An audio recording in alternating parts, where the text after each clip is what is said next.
Super excited to share with you guys our next guest, Brinkley Maginnis. Brinkley is the owner of BAM Consulting, which is ultimately a master connector between plumbers, HVAC, and also restoration companies. Brinkley has an amazing story where she's overcome adversity 3 or 4 times with major life events like her house burning down when she was a kid, her position being eliminated as a casting director, and then again, her position being eliminated due to the COVID-19 pandemic. Brinkley's just someone who brings a lot of energy. So I'm excited to share with you guys the adversity and the obstacles that she faced and how she overcame those. It was a great podcast. Hope you guys enjoy it. Hey, it's Armin with Attract. At Attract Advisors, we offer accounting advisory, tax advisory, as well as financial management services. We're lucky enough to work with very many hardworking, talented entrepreneurs across many different industries. Many of these individuals are world-class in their sphere and have great stories to tell. This is our way of highlighting their accomplishments and their insights, and we hope you enjoy these conversations.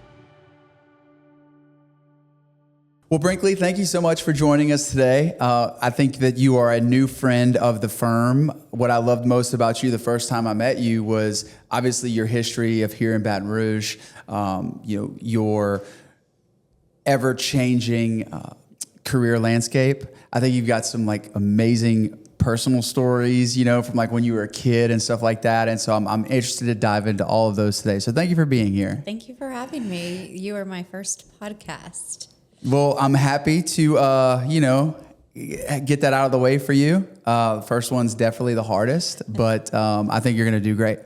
And so let's start from the beginning, talk about growing up, early childhood for you, because if it's anything like how I grew up, very formative in the person that you are today. Sure. I'm born and raised in Baton Rouge, and I attended Episcopal from 4th through 7th grade, and then some issues occurred in our family that my dad was under a lot of stress, and we ended up having to be pulled out of Episcopal and put into U High from 8th to senior year. So I am a U High and graduate, but I started off at Episcopal.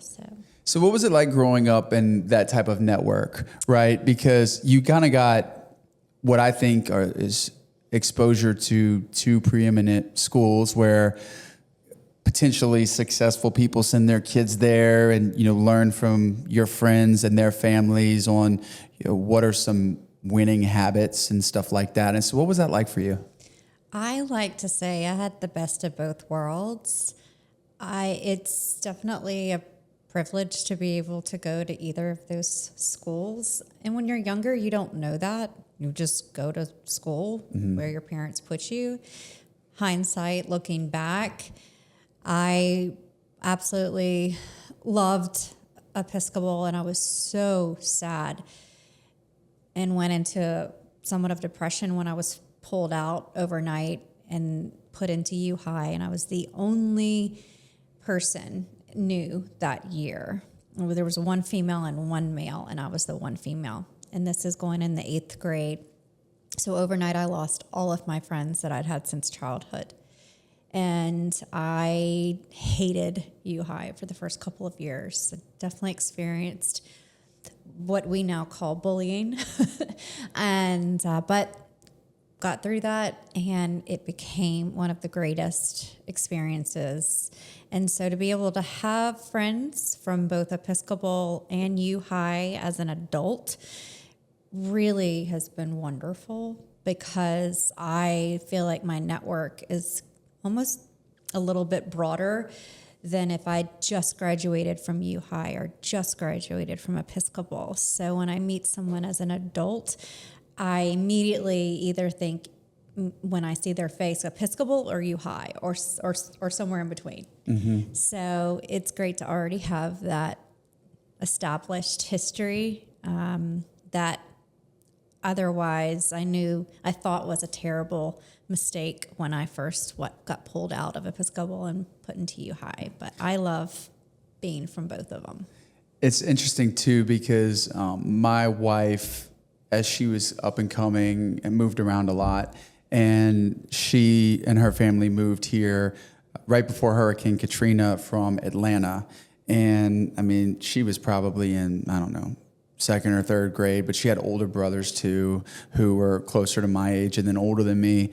And just hearing about, the trauma of moving when you're a kid, I think at the outset of it, obviously looks like a terrible thing to be a part of. But to your point, like once you get past that adversity and come out with all of the lessons learned on how to deal with bullying or people who don't know you and making new friends, I think it really sets you up, right? And so for you, was that the case? Like going out of high school into college or like into the work environment, like talk me through what happened after that.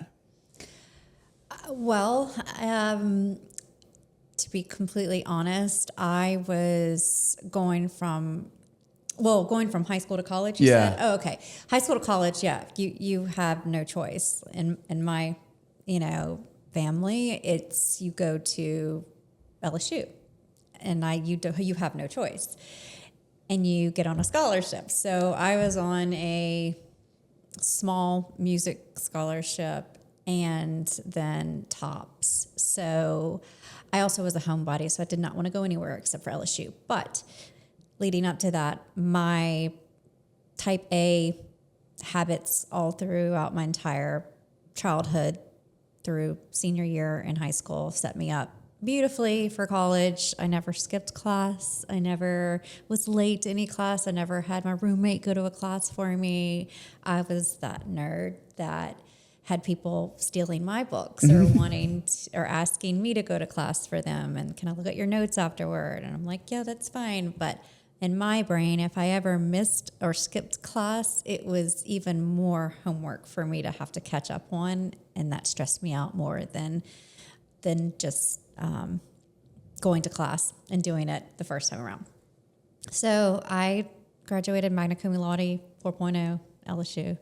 And then that set me up for crash and burned out after that, because you can only be a perfectionist for so long and then your body crashes out. So I graduated in counseling and social work. I was supposed to go on to get my master's in counseling and social work. And I actually did an internship at U High, and that in the guidance counselor's office. And that was extremely enlightening. And unfortunately, there was a sixth grader that was going through a really hard time at home, and he was contemplating his life. Mm-hmm. And the bell rang while we were in our session, and the guidance counselor had to shake hands with the sixth grader that they could finish their conversation the next day, that he would still be there. And that just, I've never been able to have that memory leave me. And when the child left, the guidance counselor asked me, okay, Brinkley, that was a tough session. I'm going to take off my guidance counselor hat and put on my wife and my wife hat, and I'm going to go home to my husband and mother hat and take care of my children and my spouse. Will you be able to do that? And I'm not going to think about this session until tomorrow. And I said no. And that's when I knew I wasn't ready to go and to get a master's. And so I instead took a one-way ticket to Washington, D.C. and moved to Washington, D.C. Well, that's quite the move. Yeah. So what was that like? It was exciting on the trip flying there, but once I realized there was no return flight home, I got scared to death and got almost turned back around, But my roommate at the time, she was my best friend from childhood and from Episcopal. She was the only person I knew up there, the one that convinced me to get on a flight and move up there and break away from the Baton Rouge mold. And so she was there to greet me and convinced me to stay. And I'm glad I did. It was honestly the scariest thing I've ever done in my entire life, but the greatest thing I'd ever done. Knowing that I am a homebody and had never really traveled, much less I'd never lived anywhere else. So at 25, this was a huge stepping stone for me and broke every single preconceived notion in my brain that I had built just from being raised in Baton Rouge and taking on your parents' judgments, opinions, And ideas, and limits. And I was quickly exposed to a whole other world of good and bad things, but I was able to work on Capitol Hill and then work off Capitol Hill, and it changed the trajectory of my entire career.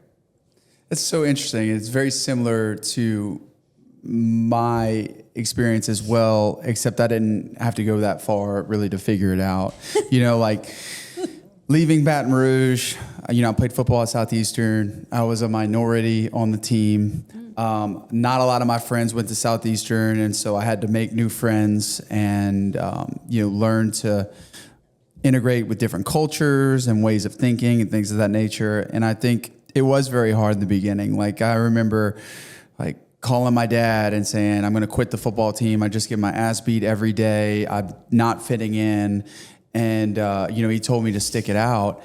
And, as it relates to kind of coming back off of that and really, to your point, seeing what else is out there, like what else is good and bad, that like what's possible, because I was able to get in these rooms with these student athletes who now have become, great entrepreneurs and business people and those types of things. And, my career in college was really focused on this major coaching change. Whenever I was at Southeastern, like this coaching staff came in and they're all just like crazy winners these days. Like one's the head coach at Ole Miss, one is the defensive coordinator at Arkansas, one just won a Super Bowl with the Seahawks.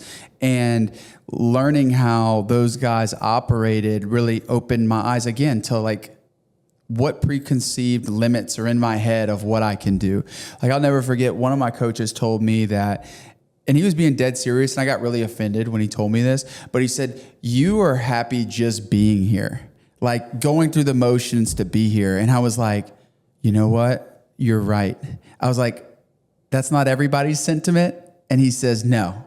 Like there are so many levels to being a great football player or a great teammate or a great business person. And so those notions I learned, and then, to your point, kind of came back, and it was challenging, but like so rewarding, in the long run. And so what happens next? Okay. You're in Washington, DC, you're working on and off Capitol Hill. How long are you there for? And then how do you end up sitting in this chair? So I stayed there. I promised myself I would do all 4 seasons since we don't have that here. And knowing I was so afraid of ever leaving the nest, even to the point where when I was younger, I would never spend the night out really, or I never did summer camp. And so doing this was massive. And so I knew if I gave it all 4 seasons and then some, if I chose to, I would be proud of myself. So I did that. I was there a little over almost 2 years, but my dad got sick, and that expedited me wanting to go home. And also my roommate, she found her now husband, and they were moving into a house together. And so I was kind of going to be on my own or have to find a new roommate. And I was just, at that point, there were too many things pushing me back home. And so I ended up coming back home.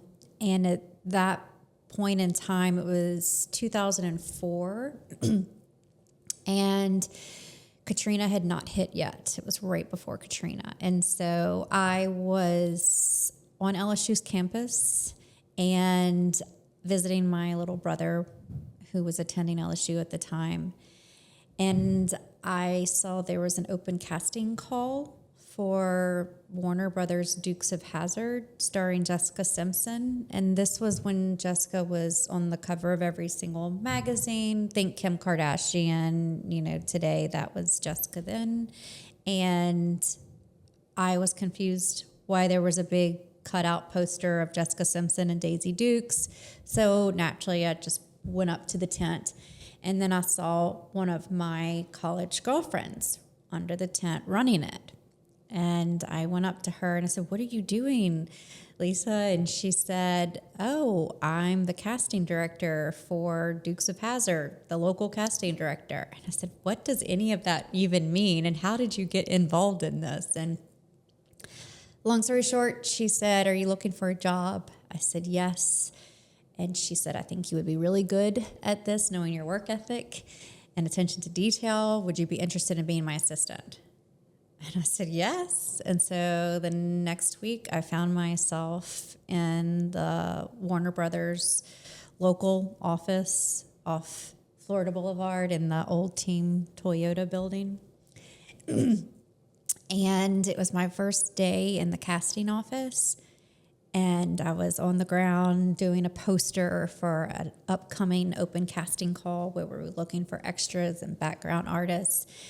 And all of a sudden, in walks Jessica Simpson with invitations to her best friend's 21st birthday party that night at Clicks and Billiards. And she leans down and gives me an invitation. She says, "I hope you can come." And I just remember being like, "Is this really how it works?" And that night I was at her birthday party, her best friend's birthday party. And that was the first experience I had in casting in the movie industry. And this was when the movie industry Louisiana tax film credits were at their peak, or beginning to be at their peak in Louisiana. And that started a decade-long trajectory of me being in the casting industry for Louisiana and Southern United States film industry. So I quickly worked my way up, and in 2007-ish, I started BAM casting. BAM is my initials, Brinkley and Maginnis.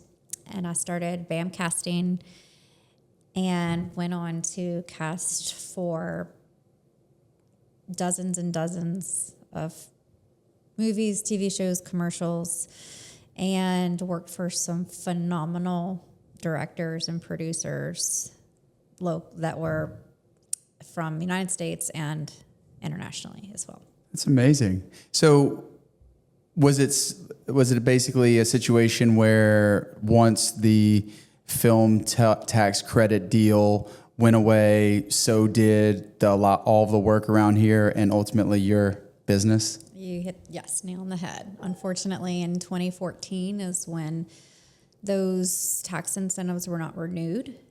And at that same time, Georgia was keeping a close eye on our tax incentive program.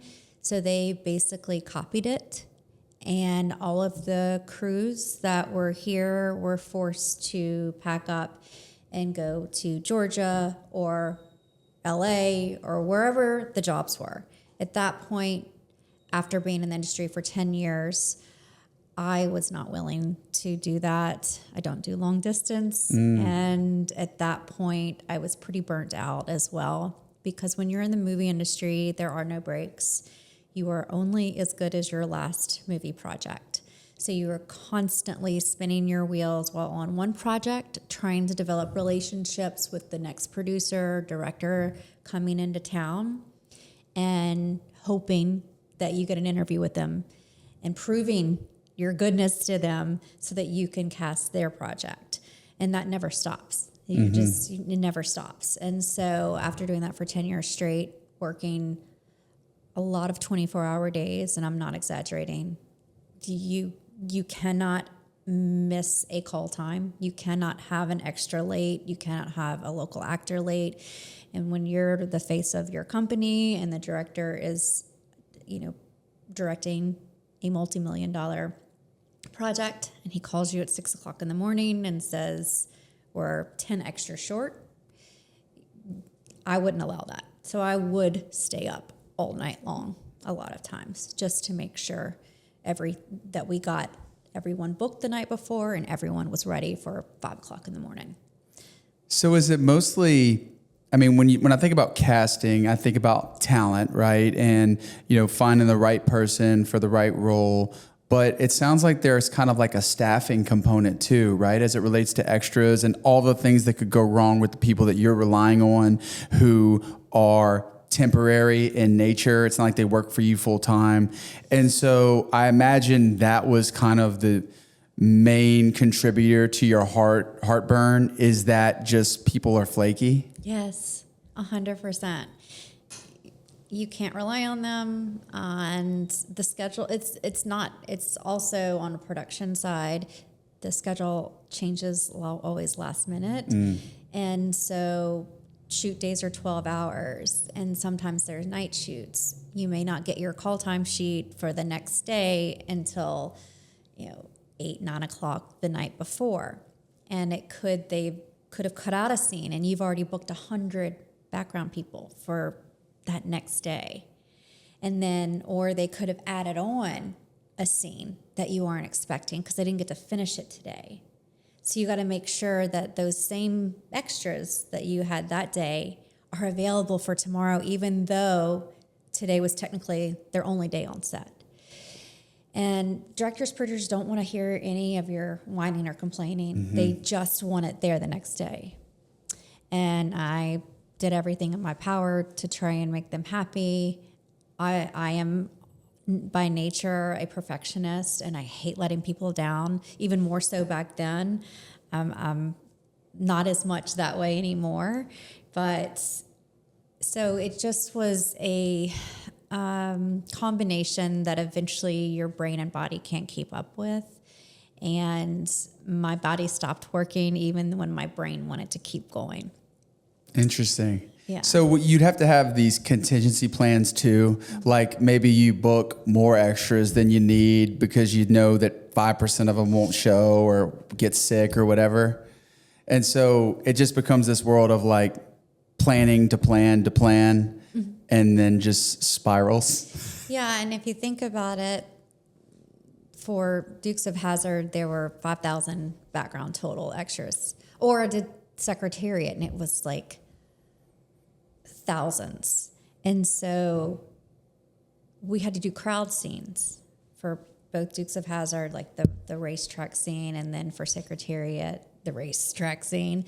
So we had to have 600 to 800 background on set reel every single day.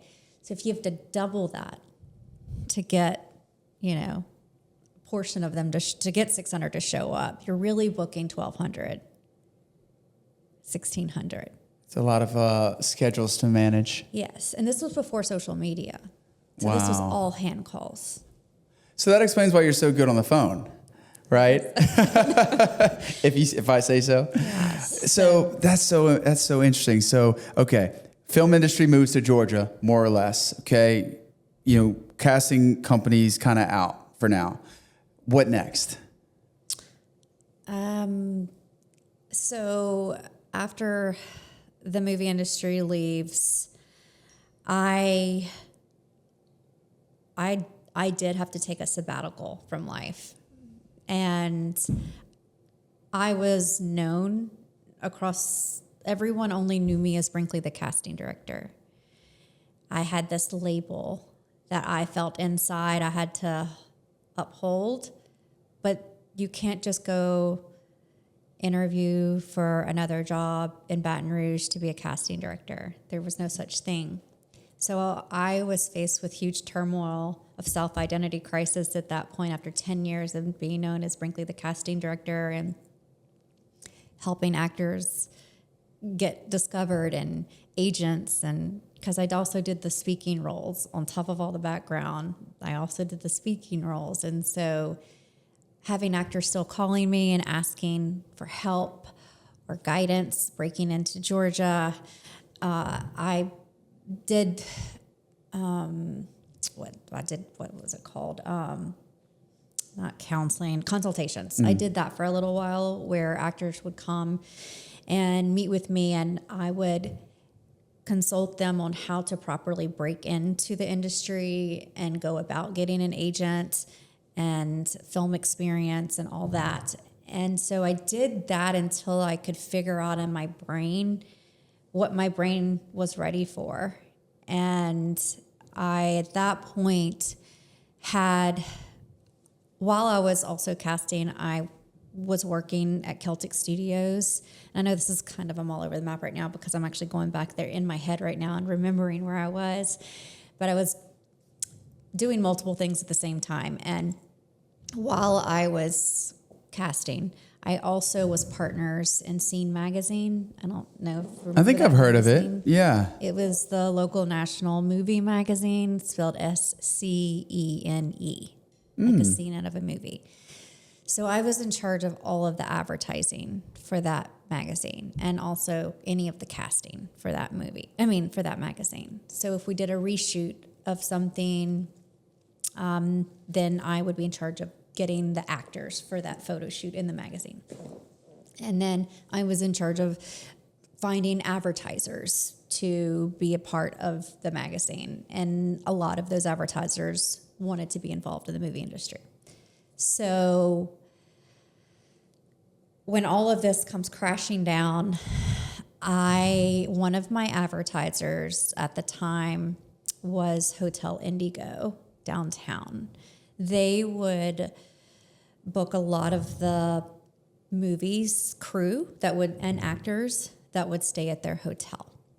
So they knew me from that industry. And when they found out that I was no longer going to be doing casting, they called me and they said, hey, we have a position that's opening for the director of sales of our sister property, the Lyceum Event Center, which is like a couple blocks down from Hotel Indigo.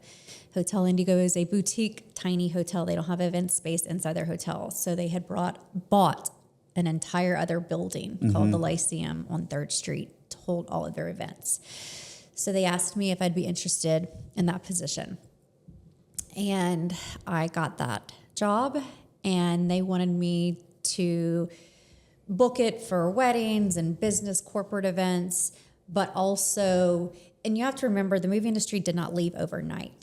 It's not like the tax incentives weren't renewed and then overnight everything left. It was a process, right? So there's still projects that are filming. There's still projects that were already slated to film, but no more coming after XYZ date in 6 months to a year, right? So Lyceum is wanting me to bring in some of these movie projects if I can with the connections that I had. So I was able to bring in a few projects during my time there while it's still kind of teetering off and moving to Georgia. And I stayed working as the director of sales for Lyceum until the pandemic hit. And then I lost my job. And then you reinvented yourself yet again. Yes. And that's kind of the point at which the story that I know a little bit about from that point forward. Everything up to this line before is brand new to me, but I knew you were an interesting person the first time I met you. So for our listeners, one of my good friends is Logan Cox.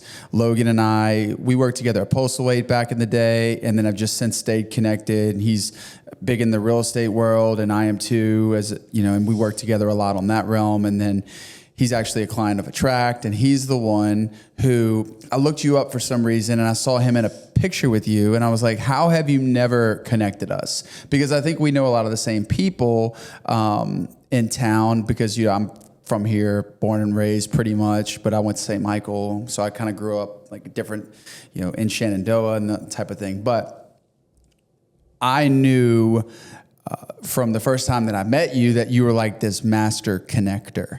And it was so interesting to hear the story up to that point, because like what we are today is really just a culmination of experiences, right? And so, you know, the first time you and I met, we talked a little bit about, I think, where you're going to go into next is like, okay, pandemic hits, kind of moves into where you're at today. So let's pick back up there. Yeah, so I was unemployed for about 12 months due to the pandemic and not being an essential worker. With my background in sales and marketing, I was not essential for about 12 months. And that is when I was applying 12 months straight for different sales jobs, and a restoration company in Baton Rouge reached out to me to be their business developer, which is a fancy word for sales director. Mm-hmm. They just use a different terminology in construction and restoration. It's called business developer. So I went and interviewed and got the job, knew nothing about restoration, water damage. I didn't even know what it really meant. I just knew the job description looked fun and great and something I could easily do. But I knew it had to do with water damage and fire damage. And my house had burned down as a child. So I was like, oh, maybe this is my calling. We're coming back to that, by the way. Keep going. And I got the job. And I told myself, it's no different than when you became a casting director and knew nothing about casting. It's no different when you became a director of an event center and knew nothing about event sales. You're going to learn it. And I am very compulsive when it comes to wanting to learn everything about a new project or a new goal, and I want to learn it overnight. And I get upset with myself if I don't. And so I knew I would do the same thing for this restoration company. And I did. I went in, I knew nothing about water damage, fire damage, or even how to go about getting lead generation for this type of innocuous sale. It's not a physical product. It's not tangible. And so I became very successful and learned how to do all that because of my drive, because of my OCD that I have, which I was always embarrassed about. It works in my favor in this particular space when I'm in a new, when I'm in a new experience. Mm-hmm. When I don't know about something, I go on OCD overdrive research. But it's advantageous for the employer and myself. Definitely. Yeah. It's like whatever you need to do more, to be more productive, go for it. It's literally a performance enhancing drug that, like, you know, drugs are typically bad unless they're used for performance enhancers, and then they may be good. And so that was, I think, one of the reasons why I was really especially excited to talk to you today was like, on the sales piece, right? Because, you know, you're a female in a construction industry. I think that females in any male-dominated industries, you know, we were talking about Caprice a little bit offline, which is one of the owners at Cypress Roofing. And a lot of our conversation had to deal with the fact that, like, you have to come so right. Like, you have to hit it perfect in order to build trust. Same way with like female referees or umpires in baseball or whatever. Like, you kind of already have people like expecting something from you as it relates to, like, you know, maybe it's a lack of skill or a lack of knowledge or whatever it is. And so I'm curious to hear, like, what was that like coming in for you, and how were you able to build these people's trust and also make the relationship in the first place to where they pick up the phone if you called? So I was excited about the challenge. When you give me something, especially when I already know I have society's preconceived judgments about me built up against me, I want to crush it. And so that fueled me. Just that it was almost excitement, almost a little bit of, you're doubting me and you don't know one thing about this. And so that fueled the OCD of the research and wanting to know everything as fast as possible, to the point where the owner would be like, Brinkley, you're not going to learn all of this overnight. I know you want to, and I respect that so much, but you do not need to know everything about everything in restoration overnight. I love the hunger. And that would help me like to just calm a little bit, because I never want to make someone look bad. And I never wanted to get on the phone call with a potential lead and not know your vocabulary words. Every industry has vocabulary different from another industry. And so I wanted to learn the dictation, the vocabulary words, so at least I could sound a little bit smart. And then, as my daddy says, BS your way through the rest until you know it. Mm-hmm. And so I would sit next to the owner while he did phone calls, and I would write the script down. And he'd be like, you're really writing everything down? And I'd say, yes. And I'm going to go home and I'm going to study it. And then when I get on the call, I'm going to say it exactly that way until it becomes my own script. And that's how I do it. And I mean, literally, that's how I have always been. So I don't want to sound stupid when I'm in an industry that I know nothing about, because that's how you are not going to get a sale. And that's how you lose referral partners if you don't know what you're doing. So my goal was to learn as much as possible, as quick as possible, and hope it got me far enough to where if there were some mistakes made, it wasn't that I lost the lead completely. I was still able to recover. That is so good.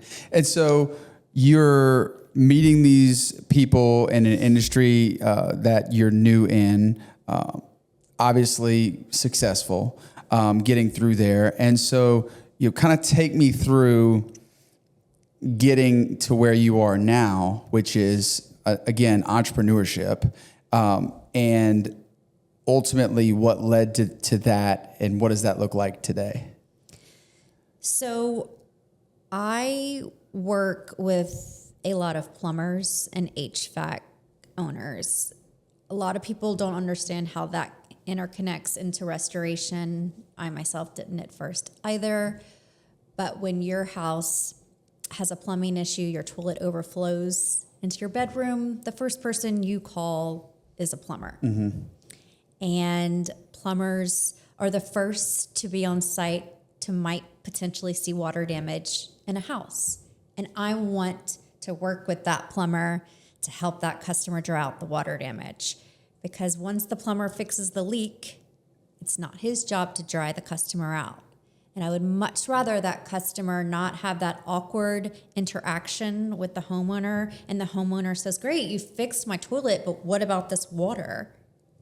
And at that point, the plumber's like, or call your insurance. No, I want the plumber to call Brinkley. I'm going to take care of that customer. So I had to build up my relationships with plumbers and HVAC owners. And I was taught that by this restoration company. And then I expounded on it and learned other ways to be able to create new relationships with plumbers and HVAC owners. Well, there came a point where I worked with a few different restoration companies, learning the different business models of restoration, and learned from working with 4 different restoration companies that as much as they say they are customer service forward, no one is as customer service forward as Brinkley and Maginnis. And there was a lack of me being able to have control over the entire customer life cycle. When that customer, I would be the first point of contact to bring that customer into the company, but I wasn't able to keep my hand on that customer throughout the entire restoration and repair process, because I had to at many points in the process, let go of that control and allow the estimator to have control over the customer, allow the project manager to have control over the customer, allow the repair manager to have control, and me trust that they're going to treat this customer the same way that I brought this customer in. And unfortunately, more times than not, that did not occur. They did not have the investment, the relationship, the motivation to keep that customer as happy as I did when I brought that customer in. And they would oftentimes do the bare minimum, and the customer would come back to me upset, saying, the only reason I went with this restoration company I know nothing about is because of you, Brinkley, and the type of detailed, thorough delivery you gave to us at the beginning of our interactions. And I was expecting that throughout the entire process. But when your estimator tells me he's going to send me an estimate on this date, and that date comes and goes, and I now can't get in touch with that estimator, I'm calling you and I'm disappointed. That stings. That's embarrassing. That makes me look bad. That makes the company look bad. And so I go to the estimating department and they're like, oh, I'll get to it tomorrow. You know, they're just not as invested. So after running into this in 4 different companies and losing lots of referral partners because of this, I decided I needed to take a step back from restoration. And honestly, it was the last restoration company that I was working for. I was let go. I was terminated from that restoration company. And it was because I was discovering some things that the owners did not want me to know about. And instead of changing their business practices, they let me go. Well, the same week that I was let go, I still had plumbers calling me with customers. And I did not know what to do, because at this point, I don't trust any restoration company, and I don't want to mislead my plumbers. And I, this point, had a phone call come in from local restoration. And it was a new restoration company that was in the industry. They pop up all the time. New restoration companies, they come and go. And they said, look, we know you don't know us from Adam. Our names are Lacey and Michael, and we would like to meet with you. We know you're not with a restoration company right now. And I was very protective, I still am, of my book of business. And in this industry, it's my plumbers and my HVAC owners. And I don't want to just work with any restoration company because they want the plumber base. And that's a huge chunk of restoration's bottom line of profits, is all of the leads from the plumbers. And so I was very hesitant on meeting with these because I'm thinking they just want to take my book of business. They're going to do the same thing to these plumbers and me that all the other restoration companies have done. But in the same breath, I felt bad for the customer that had water pouring down from their water heater in their attic, and the plumber being like, Brinkley, help me, help me. So I went and met with Lacey and Michael, and they said, we want to hire you to be our full-time business developer and relationship manager, taking care of all of our relationships. And I said, nope, I am not interested in working full-time. I don't know you, I don't trust you. I said, but I will do 1099 for you, if that's okay. And they said, yes, that's fine. And so after 6 months of working with them, they wanted me to work with them full time. And I said, no, I really am enjoying working 1099. And now fast forward a little over a year and a half later, almost 2 years working with them, I'm still 1099. So I own my own company, and I guess you could say it's a business development relationship manager company. It was not anything I intended to create. And for tax purposes and CPA purposes, I needed to create an LLC. So now I have an independent business development company, and I work with one restoration company and I work with one general contractor. And I am open to working with being a independent business developer for other companies, but that's where I am right now. And it's going wonderful, and I am able to allow the customer to have a beautiful customer experience in a very stressful situation that is never fun for anyone, to have water or fire infiltrate or mold infiltrate their house. And so now when a plumber contacts me, I'm independent. And so I feel with independence, I have a little bit more control over the customer's life cycle and making sure that I don't let that customer down, therefore I don't let that plumber down. And I don't embarrass that plumber in front of the customer.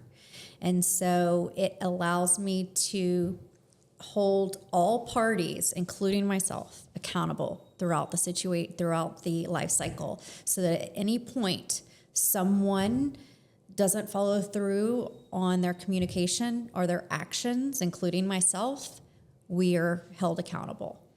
Because at the end of the day, I want to go out to that customer and say, you are correct. It was not delivered when it said it was going to deliver. I had a conversation with the general contractor and it's being resolved. And then the customer's like, wow, you took care of it immediately. I'm still going to work with you. And I didn't have that control when I worked full-time as a business developer for a restoration company. You know, there's a ton of leverage there. Like you said, control in any relationship. And I hate to say it, it's probably the same in even marriages, but like the one who cares less typically has the upper hand as it relates to, you don't necessarily care about the restoration company because there are other ones who you could work with, I think, who would love to work with you. Same way on the plumber side, right? Like if a plumber, you know, doesn't do his or her job, then you've got, you know, other ones lined up, right? And so you just have such equity in your ability to connect people. And I think that was what impressed me the most when I met you, was how important communication really is to you as it relates to getting back with people as soon as possible. Doesn't matter what time, phone call or text. So it seems like you've always been that way, but like, what does that process look like for you today? What? As it relates to like getting back with people, like, do you block out time in your day to return everybody's call, or are you like always just trying to respond as soon as possible, no matter what you're doing? Like, what have you found to be the most effective way to protect your time, if at all, but also to get back to these people in a timely manner? So for me, you have to remember, I work in it's emergency when these customers contact me, right? Whether it is or it isn't, they have water in their house. So I want to act as soon as possible for these customers. And my phone is on 24/7. For me, owning my own company, that's part of the responsibility. You're never really able to take a day off. And the moment someone calls me, my response time is pretty immediate. And I believe that's what sets me apart. And I love that about myself. Because when someone's in a stressful situation and you need to get a hold of someone, if you can't get a hold of anyone, your stress goes up. And I want that person's stress to stop with me. So if I can alleviate that stress by communicating with them almost immediately, then I know that I have a higher chance of them starting to trust me and potentially maybe wanting to work with me throughout this stressful process. Now, I'm also built where if I communicate and say I'm going to call this person at XYZ time, or I'm going to send a text at this. I always deliver. Now, unless I'm like stuck, an emergency car wreck or hospital or, Or your phone died. or my phone died. God, that scares me. It gives me anxiety. Then obviously I'm not able to get back with them. But those are rare occasions. So when someone texts me, I'm going to text you back within a few minutes. When someone calls me, I usually pick up on the third, third ring. And if I don't, because I'm in the shower or somewhere, I will call back within a few minutes. And I like that about me. I know that makes a lot of people uncomfortable, but my biggest phrase in life are actions over words. And that is one thing that I saw Caprice own in on, is she had mentioned the Bible is a book of action. And I was like, bam. And that is how I've always operated. You can tell me words all day long until your actions back those words every single time. Please don't interact with me. And so I uphold that for my customers. I feel 99% of the time, that's what I expect in return. And that might be a high roof to reach. If you feel that way, we're probably not going to work out. So, because I know when I'm on a phone call with a customer service representative, it's my biggest pet peeve is when you call AT&T or some person, random stranger, and you have to go through all the prompts. You have to tell your story 18 million times, only for the call to drop, or only for the person to say, okay, I'll call you back at the end of the day. They never call you back, ever. And then you have to start the process again the next day. You have to call the same number, go through all the prompts, talk to a new person all about your story that you just told another person at the same company yesterday, because none of them keep good records and none of them want to go back and read the records before making you have to repeat your story. So I don't do any of that. That's the other thing, is like I keep phenomenal records, handwritten records of every single phone call, every single text, every single email. So when that customer calls me, if I am at CVS and I have my notebook with me, and that customer calls me and says, I'm waiting, or they'll say, where are we in the process of restoration? Or where are we in the process of getting the repair scheduled? I will go and I will look up and I will see on such and such date, this is the last time I spoke to my general contractor, and this is what he said when he spoke to your agent. Oh, okay, great. I don't have to go look up the last text exchange with my general contractor, or wait, did my general contractor email me that information? Or wait, did he leave me a voicemail with that information? I already have it right here. So the customer doesn't have to wait. They're like, oh, beautiful. So you have been doing work behind the scenes. Yes. And so that just gives them ease. And that's how I would like to be treated. Exactly. That's so and good. And apparently somebody had taught me that growing up, but it seems like a very foreign concept in both professional and personal worlds today. Indeed.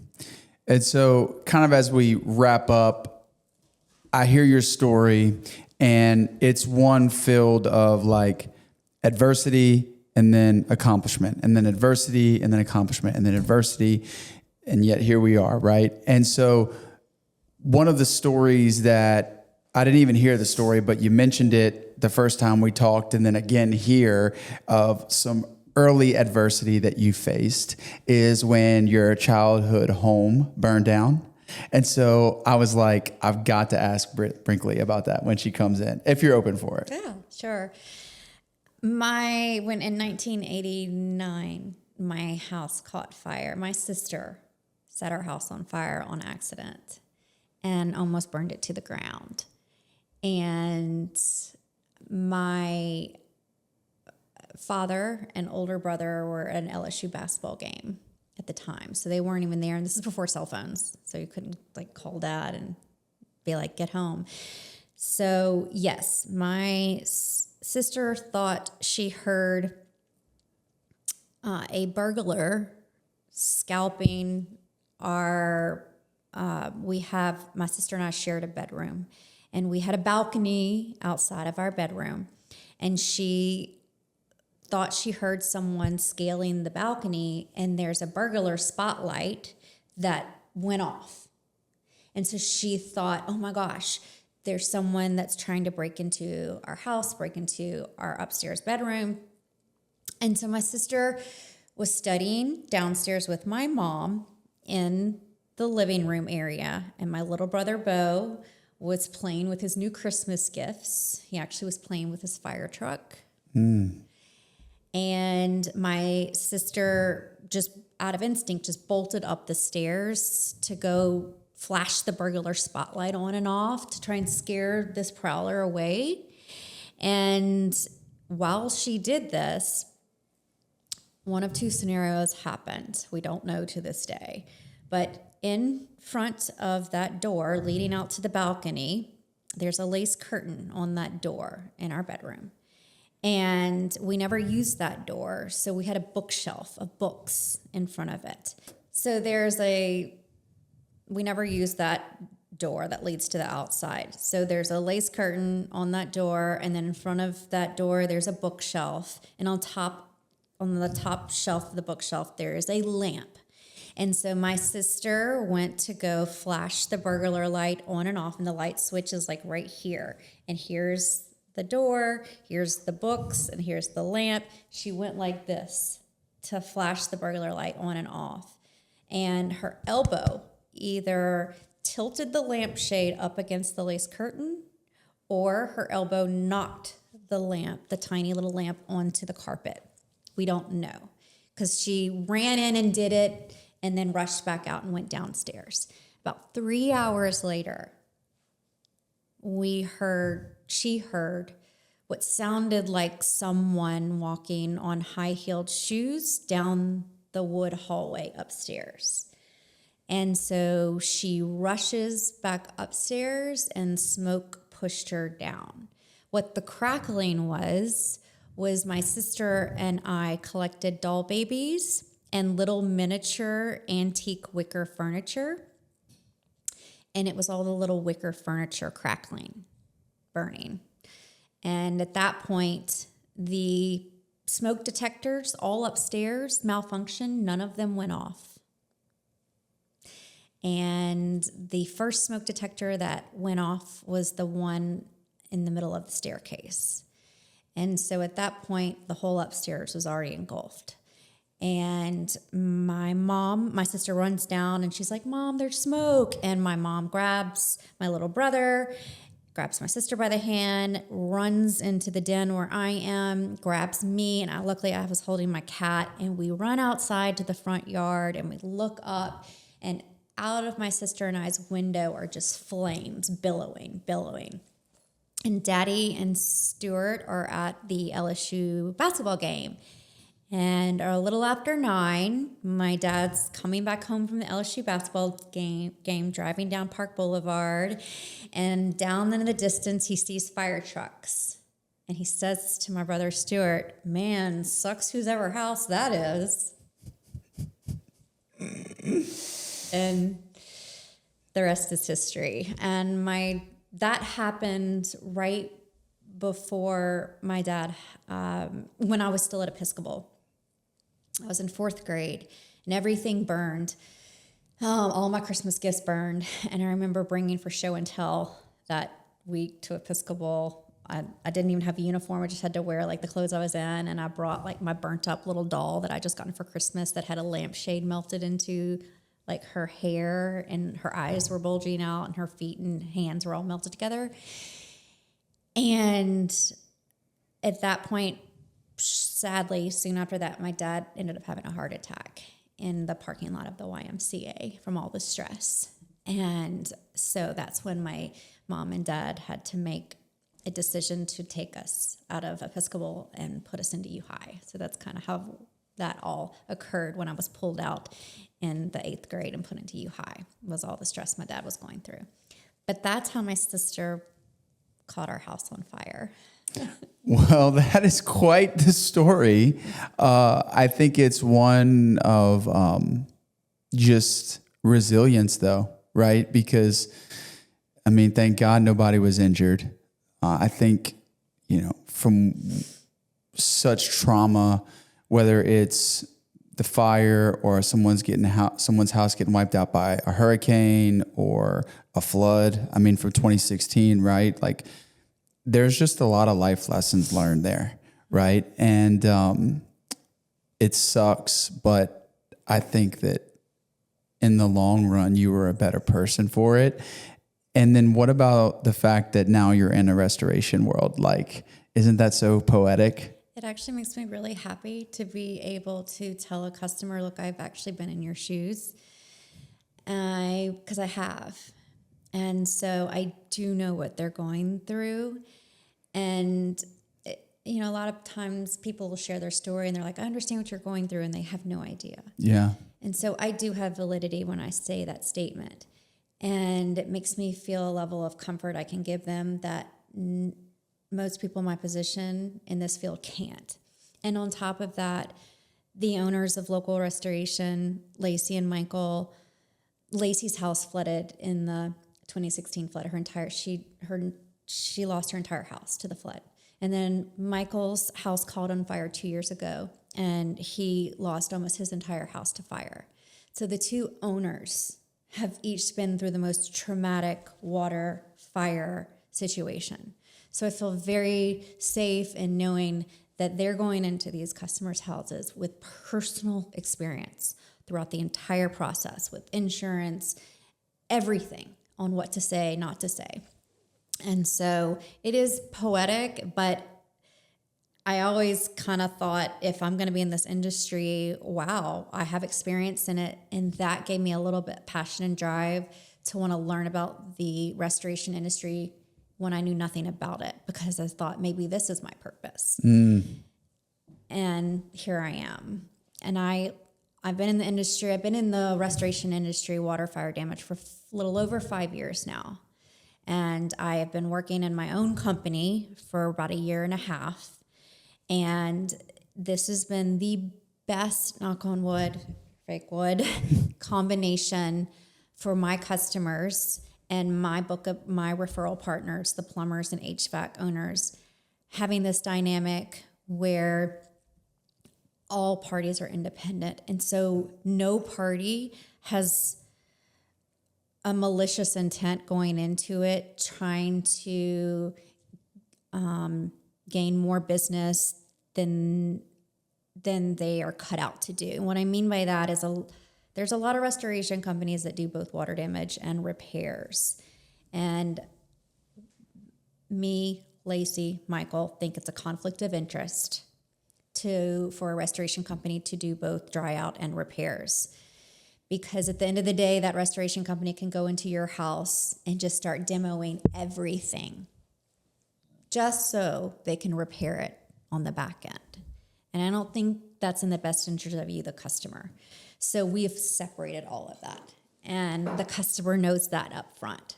So I feel that protects them on another level that maybe another situation won't give to that customer. Mm-hmm.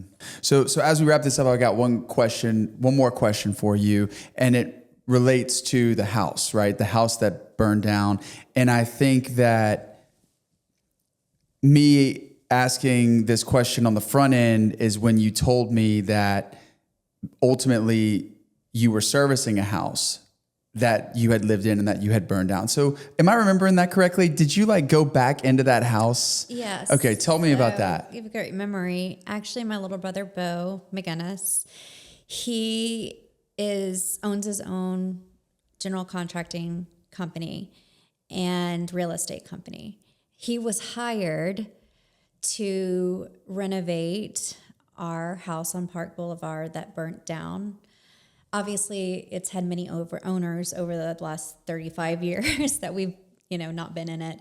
But he was given the job by the current owners that are in it.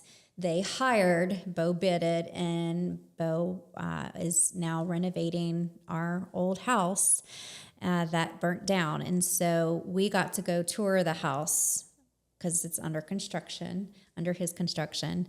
And it was just very therapeutic, but also very PTSD. Just depending on which room we went into, we either had like, fun memories or, okay, this is getting uncomfortable.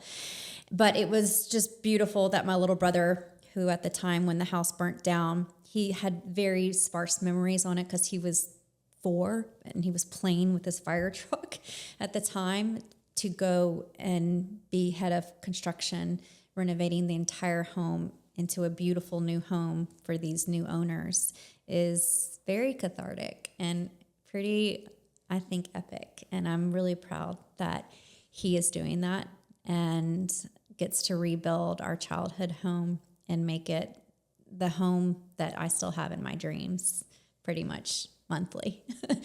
I think that's a happy ending. I mean, I think cathartic Are you is crying? Yeah, a little, because here's why. Because I'll never forget this.